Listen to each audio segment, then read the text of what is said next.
Hello दोस्तों, आज की इस रोमांचक कहानी में आप सभी का स्वागत है। मेरा नाम साहिल है और मेरी उम्र 20 साल है। मैं अपनी माँ, पिताजी और छोटी बहन काजल के साथ रहता हूँ। मैं बीए थर्ड ईयर में हूँ और मेरी बहन 10वीं में पढ़ रही है। मेरे पिताजी अपने बिजनेस के सिलसिले में पूरे देश विदेश की यात्रा करते रहते हैं और मेरी माँ घर की देखभाल करती है। एक रोज की बात है, मैं कॉलेज से घर वापस आ रहा था। तभी मेरी नजर एक नई आई हुई पड़ोसन भाभी पर पड़ी। वो कुछ ही दिनों पहले हमारे मोहल्ले में शिफ्ट हुई थी। भाभी अपने घर में सामान अनपैक करवाने में व्यस्त थी। भाभी ने उस वक्त एक खूबसूरत पारदर्शी साड़ी पहन रखी थी। मैं तो उन्हीं को निहार रहा था, पर अचानक से उनकी नजर भी मेरे ऊपर पड़ गई और उस वक्त पहली बार हम दोनों की नजरें टकराईं। उनकी आंखों में एक चमक थी, मानो उनमें कोई गहराई हो। मुझे एक अजीब सा एहसास हुआ, एक तरह का आकर्षण। मेरे दिल की धड़कनें तेज हो गईं और मुझे कुछ अजीब सा महसूस हुआ। तभी मेरी माँ बाहर आई। उन्होंने मुझे आवाज लगाई, बेटा अंदर आकर खाना खा लो। उनकी मीठी आवाज ने मेरे विचारों को तोड़ा और मैंने हल्की सी मुस्कान दी। मैंने भाभी की तरफ देखा तो वो अब भी सामान अनपैक करने में व्यस्त थी। इसके बाद मैं घर आ गया और बहन के साथ बैठकर खाना खाने लगा। डाइनिंग टेबल पर बैठे हुए मैंने काजल से बात करना शुरू किया। वो मुझे अपनी पढ़ाई और स्कूल के बारे में बता रही थी। मैं बड़े ध्यान से सुन रहा था। एक बड़ा भाई होने के नाते मुझे उसकी बातें सुनना और उसे सलाह देना अच्छा लगता था। हमारी बातचीत में हंसी मजाक भी होता था, जिससे घर का माहौल हल्का हो जाता था। खाना खाने के बाद मैंने काजल से कहा, चलो अब थोड़ी देर पढ़ाई कर लेते हैं। मेरी बहन काजल और मैं सोफे पर बैठकर पढ़ाई कर रहे थे और हमारे आसपास किताबें फैली हुई थीं। तभी दरवाजे की घंटी बजी। माँ ने जल्दी से दरवाजा खोला। वही प्यारी मुस्कुराती हुई भाभी दरवाजे पर खड़ी थीं। उन्होंने मेरी माँ को नमस्ते बोला और उनकी मदद करने के लिए धन्यवाद दिया। उनके हाथों में मिठाई का एक डब्बा भी था, जो उन्होंने मेरी माँ को पकड़ा दिया और बोली, मैंने कुछ मिठाइयाँ बनाई हैं, उम्मीद करती हूँ कि आप सबको पसंद आएंगी। उसमें रंग बिरंगे और खुशबूदार लड्डू थे।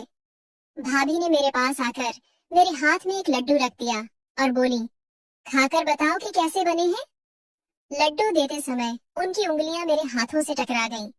मेरे मन में एक अजीब सी हलचल होने लगी। उनकी मुस्कान और आंखें मानो मुझसे कुछ कह रही थीं। तभी मेरी माँ और काजल ने भाभी से सवाल जवाब करना शुरू कर दिया कि आप कहाँ से आई हैं और आपका परिवार कहाँ है। भाभी बोली कि मेरे माता पिता दिल्ली में रहते हैं। मुझे हाल ही में पास के एक स्कूल में नौकरी मिली है, इसीलिए मुझे यहाँ शिफ्ट होना पड़ा। माँ ने पूछा, क्या तुम्हारी शादी हो गई है?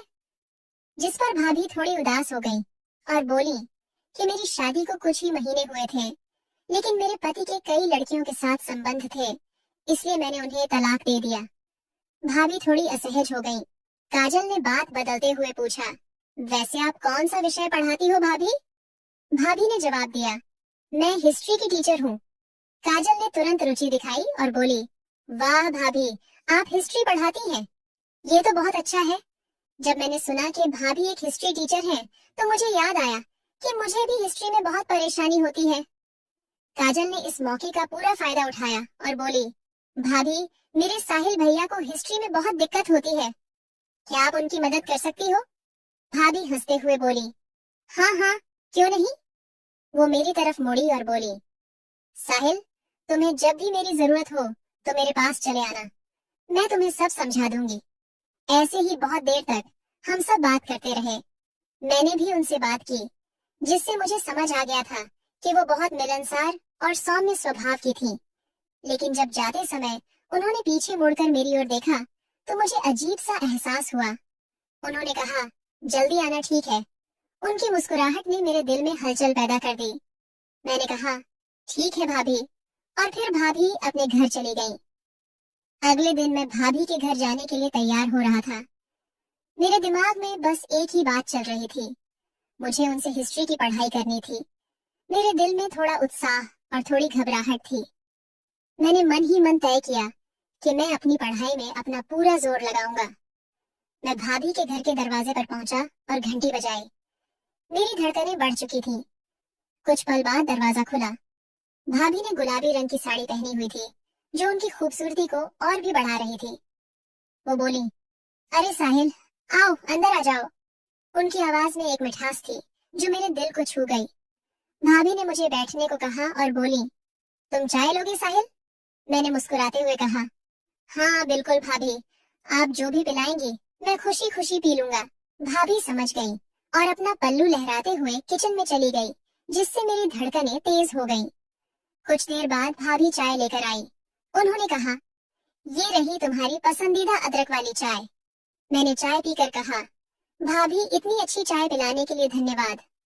आज मेरा पूरा ध्यान उनकी आंखों और उनकी खूबसूरती पर था। चाय पीने के बाद भाभी ने हिस्ट्री की चर्चा शुरू कर दी। उन्होंने मुझसे कहा, साहिल, आज हम दोनों प्राचीन काल के बारे में कुछ सवाल जवाब करेंगे। उन्होंने मुझसे कुछ सवाल पूछे और मैं उनका अच्छे से जवाब देने की कोशिश कर रहा था, पर जैसे ही वो मेरे करीब आई, मैंने महसूस किया कि अब उनका ध्यान पढ़ाई से ज्यादा मुझ पर था। उनके चेहरे की नजदीकी ने मुझे काफी परेशान कर दिया। उनकी आवाज की खूबसूरती और जादू मुझे घेरने लगा। जब भाभी मुझे पढ़ा रही थी, तो मैं उनकी बातें सुनने की कोशिश कर रहा था, पर उनके करीब होने से मेरे मन में अजीब सी घबराहट पैदा हो रही थी। मैंने उनकी हर बात पर ध्यान देने की कोशिश की, पर उनकी खूबसूरती और उनके करीब होने का एहसास मुझे बहुत भारी लग रहा था। भाभी अपनी किताब लेकर मेरे पास आई और मुझे पढ़ाना शुरू कर दिया, और जितना मैं खुद को रोकने की कोशिश कर रहा था, उतना ही मुश्किल होता जा रहा था। मैं समझ नहीं पा रहा था कि मैं अपनी पढ़ाई पर ध्यान दूं या भाभी की खूबसूरती को देखने पर। उस घबराहट के बीच मैंने सोचा कि शायद अब मैं अपनी पढ़ाई पर ध्यान नहीं दे पाऊंगा। उनका आकर्षण मुझे एकदम से अपनी ओर मोड़ चुका था। मैं खुद को सहज नहीं रख पा रहा था। मैंने भाभी से कहा, भाभी, अब मैं कल पढ़ने आऊंगा। उन्होंने आश्चर्य से मेरी तरफ देखा और मुस्कुराकर बोली, डियर, तुम्हारा जब मन करे तुम आ या जा सकते हो। मैंने मुस्कुराकर उन्हें थैंक यू बोला और जल्दी से वहां से निकल आया। घर जाते समय मेरे दिमाग में कई विचार चल रहे थे। क्या ये सब ठीक है? क्या आज जो हो रहा था वो होना चाहिए? उस दिन की घटनाएं मेरे दिमाग में घूमती रही और मैं सोचता रहा कि अब अगली बार मैं क्या करूंगा। जब मैं घर पहुंचा तो मेरे दिमाग में सिर्फ भाभी की छवि घूम रही थी। उनकी मुस्कान, उनकी आंखें और उनकी साड़ी का लहराता पल्लू, वो सब कुछ मेरे दिलो दिमाग में बस गया था। मैं खुद को इस तरह से बाधित महसूस कर रहा था जैसे भाभी की छवि ने मेरी सारी एकाग्रता को नष्ट कर दिया हो। आखिरकार मैंने हार मान ली और दिमाग ठीक करने के लिए सोने का फैसला किया। शाम को मेरी माँ ने मुझे जगाया और बड़े ही चिंतित स्वर में पूछा, बेटे, इतनी देर से क्यों सो रहे हो? सब ठीक तो है ना? मैंने एक गहरी सांस ली और कहा, मैं बस थोड़ा सा थक गया था।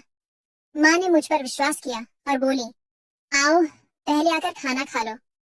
मैंने जल्दी से खुद को संभाला और डाइनिंग टेबल पर बैठ गया।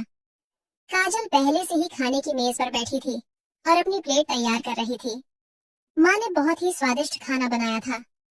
खाना खाकर मेरी तबीयत खुश हो गई और अब मैं थोड़ा अच्छा महसूस कर रहा था। मुझे शांत बैठा देखकर काजल बोली, क्या हुआ भैया, खाना ठीक था ना? मैंने तुरंत अपना ध्यान हटाया और कहा, हाँ हाँ, सब ठीक है, लेकिन मेरा मन तो भाभी के ख्यालों में खोया हुआ था। खाना खत्म करने के बाद मैंने सोफे पर जाकर आराम करने का फैसला किया। खाने की थकान ने मुझे सुस्त बना दिया था और मैं पूरी तरह से भाभी के बारे में सोचने लग गया था। मुझे लगा कि शायद मैं अगले दिन फिर से उनसे बात कर पाऊंगा। तभी अचानक दरवाजे की घंटी बजी। घंटी की आवाज सुनकर मेरा ध्यान भाभी से हटा और मैंने काजल से कहा, काजल, प्लीज दरवाजा खोल के देख ले कि कौन आया है। काजल गुस्से में बोली, हर बार मैं ही क्यों दरवाजा खोलने जाऊं? इस बार आप जाओगे और अगर नहीं जाना है तो घंटी बजने दो, क्योंकि मैं भी नहीं जाऊंगी। तभी किचन से माँ के चिल्लाने की आवाज आई, तुम दोनों को सुनाई नहीं दे रहा है क्या कि कितनी देर से दरवाजे की घंटी बज रही है? माँ गुस्से में बाहर आई और खुद ही दरवाजा खोल दिया। दरवाजे पर भाभी खड़ी हुई थी। माँ ने भाभी से पूछा, क्या हुआ कल्पना, तुम इतनी रात को क्यों आई हो? सब ठीक तो है ना? भाभी बोली, मेरे घर की बिजली चली गई है और मुझे इलेक्ट्रीशियन की जरूरत है, पर मेरे पास उसका नंबर नहीं है। ये सुनकर मेरी माँ ने कहा कि इतनी रात को तो कोई इलेक्ट्रिशियन नहीं आएगा, तुम्हें कल सुबह तक इंतजार करना पड़ेगा। ये सुनकर भाभी थोड़ी चिंतित हो गई, क्योंकि रात भर लाइट के बिना गुजारा करना थोड़ा मुश्किल हो जाता है। तभी काजल ने अपनी हंसी को कंट्रोल करते हुए कहा, भाभी, आप मेरे साहिल भाई को ले जाइए, वो हमारे घर का सारा लाइट का काम करता है। उसने मेरी तरफ इशारा किया और उसी वक्त मेरी धड़कनें तेज हो गईं। भाभी ने काजल की बात सुनकर मेरी तरफ देखा। उनकी आंखों में एक प्यार भरा आग्रह था जो मुझे अपनी तरफ खींच रहा था। मैं समझ गया था कि मैं भाभी को न नहीं बोल सकता। मैंने भाभी से कहा, अगर आप चाहो तो मैं आपके साथ चलने के लिए तैयार हूँ। भाभी बोली, अरे बिल्कुल साहिल, अगर तुम मदद कर दोगे तो मेरी रात सुकून से कट जाएगी, नहीं तो मुझे सारी रात डर में ही काटनी पड़ेगी। मैंने अपनी चप्पल पहनी और भाभी के साथ जाने लगा। कुछ ही देर में हम भाभी के घर पहुंच गए। चारों तरफ अंधेरा फैला हुआ था और कुछ नहीं दिख रहा था। हम दोनों जैसे तैसे स्विच बोर्ड तक पहुंचे। भाभी ने बिजली का स्विच घुमाया पर कुछ नहीं हुआ। उन्होंने अपनी परेशानी बताते हुए कहा, मैंने पहले ही चेक कर लिया था कि कुछ तकनीकी दिक्कत है, शायद फ्यूज उड़ गया है। मैंने उनकी बात सुनी और अपने फोन का टॉर्च चालू किया और उनकी मदद करने के लिए आगे आया। मैंने फ्यूज बॉक्स खोला और फ्यूज बदल दिया और बिजली वापस आ गई। रोशनी देखकर भाभी खुश हो गई और बोली, वाह साहिल, तुम तो सच में बहुत अच्छे हो। अगर तुम नहीं होते तो मैं इतना सब कुछ कैसे कर पाती। इतना कहकर उन्होंने मुझे गले लगा लिया। उनके गले लगकर मुझे बहुत सुकून मिला। उनकी मुस्कान मेरे दिल को छू गई। मैंने सारा काम खत्म किया और भाभी से बोला कि अब मैं घर जा रहा हूँ। वो बोली, अरे ऐसे कैसे, पहले चाय पी लो फिर जाना। उनकी आवाज के उस मीठेपन ने मुझे रोक लिया और मैं चाय पीने के लिए रुक गया। पर साथ ही मैं खुश भी था कि भाभी मेरे बारे में सोच रही थी। जैसे ही मैंने उनके घर से बाहर जाने का फैसला किया, भाभी मुस्कुराई और बोली, कल ट्यूशन के लिए आना मत भूलना। उनकी इस बात से मैं थोड़ा सा हिचकिचाया। मैंने उनकी बात को हल्के में लेते हुए कहा, हाँ ठीक है भाभी। मैंने एक बार फिर उनकी आंखों में एक खास चमक देखी जो मेरे मन को एक अजीब सी अनुभूति करा रही थी। जैसे ही मैं अपने घर पहुंचा, घर की रोशनी और शांत वातावरण ने मुझे उस जमीनी हकीकत में वापस ला दिया। लेकिन अभी भी भाभी की छवि और उनकी मुस्कान मेरे दिमाग में गूंज रही थी। मैंने सोचा कि मुझे अपनी पढ़ाई पर ध्यान देना चाहिए, लेकिन भाभी के बारे में सोचते हुए उनकी मुस्कान फिर से मेरी आंखों के सामने आने लगी।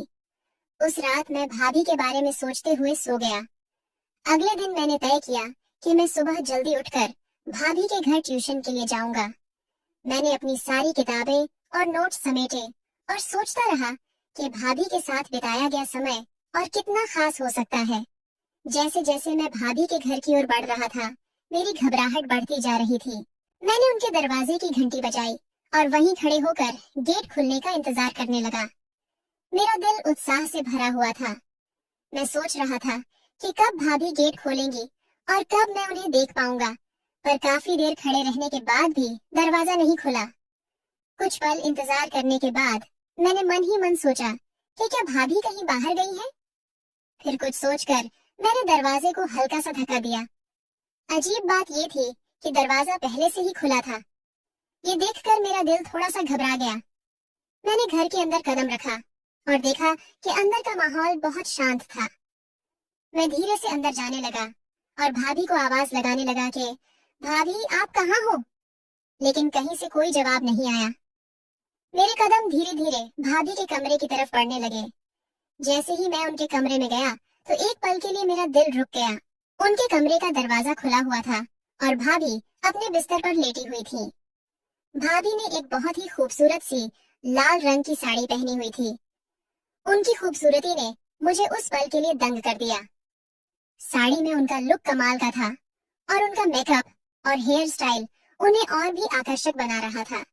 भाभी आंखें बंद करके लेटी हुई थी और शायद उन्हें अंदाजा भी नहीं था कि मैं उनके इतने करीब आ चुका था। मैंने सोचा कि कमरे का लॉक लगा देता हूँ, तब कुछ सोचूंगा। मैं दरवाजे की तरफ बढ़ा और लॉक लगा दिया। लॉक की आवाज सुनकर भाभी की आंखें खुल गईं और वो उठकर बैठ गईं। उन्होंने देख लिया था कि मैंने उनके कमरे का लॉक लगा लिया है, पर फिर भी उन्होंने कुछ नहीं कहा, क्योंकि शायद वो समझ चुकी थी कि अब क्या हो सकता है। भाभी अनजान बनते हुए बोली कि क्या हो गया साहिल, आज तो तुम जल्दी आ गए। मैं ईयरफोन लगाकर गाना सुन रही थी, इसलिए तुम्हारे आने का एहसास नहीं हुआ। भाभी ने मोबाइल रखा तो उसमें वो वाली पिक्चर चल रही थी। मैंने भाभी से पूछा, आप ये सब क्या देख रही थी? भाभी बोली, अरे कुछ नहीं, मैं तो बस ऐसे ही अपना समय काट रही थी। भाभी की बात सुनकर मेरा मन थोड़ी देर के लिए झिझका। भाभी को सजे धजे देखकर मेरे मन में कई सवाल उठ रहे थे, पर मैंने खुद से कहा कि ये सब तो नेचुरल है।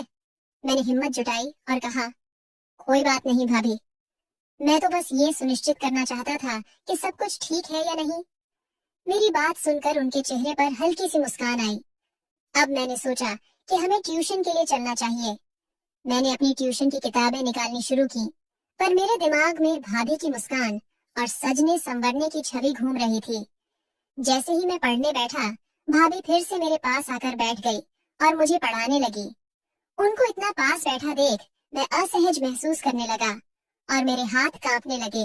मुझे इस तरह कांपते देख भाभी हंसने लगी और बोली, क्या हुआ साहिल, लगता है आज तक तुमने कोई गर्लफ्रेंड नहीं बनाई, इसीलिए तुम मेरे इतने करीब आने से डर रहे हो। उनके इस मजाक ने मेरी आंखों में शर्म ही नहीं ला दी, बल्कि मेरे दिल की धड़कनें भी तेज कर दी थी। मैंने कहा, नहीं भाभी, ऐसी कोई बात नहीं है। लेकिन भाभी की मुस्कुराहट और उनकी बातों ने मुझे और भी घेर लिया। उन्होंने अपनी बात जारी रखी और बोली, तुम्हें मुझसे शर्माने की कोई जरूरत नहीं है, मैं भी तुम्हारी ही उम्र की हूँ। तुम चाहो तो हम दोनों बहुत अच्छे दोस्त बन सकते हैं।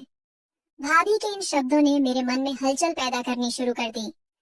जैसे ही भाभी मेरे करीब आई, मेरा दिल तेजी से धड़कने लगा। उनके साथ कंधे से कंधा मिलाकर बैठने का एहसास मुझे एक अनोखी खुशी दे रहा था, लेकिन उस खुशी के साथ साथ मुझे थोड़ी घबराहट भी हो रही थी। धीरे धीरे वो मुझसे प्यार से बात करने लगी। तुम्हें पता है, पढ़ाई में ध्यान लगाने के लिए थोड़ा सहज होना जरूरी है। उनकी आवाज में मदहोशी थी, जो उनकी आवाज को और भी मधुर बना रही थी। कभी कभी हमें कुछ हदें पार करनी पड़ती हैं।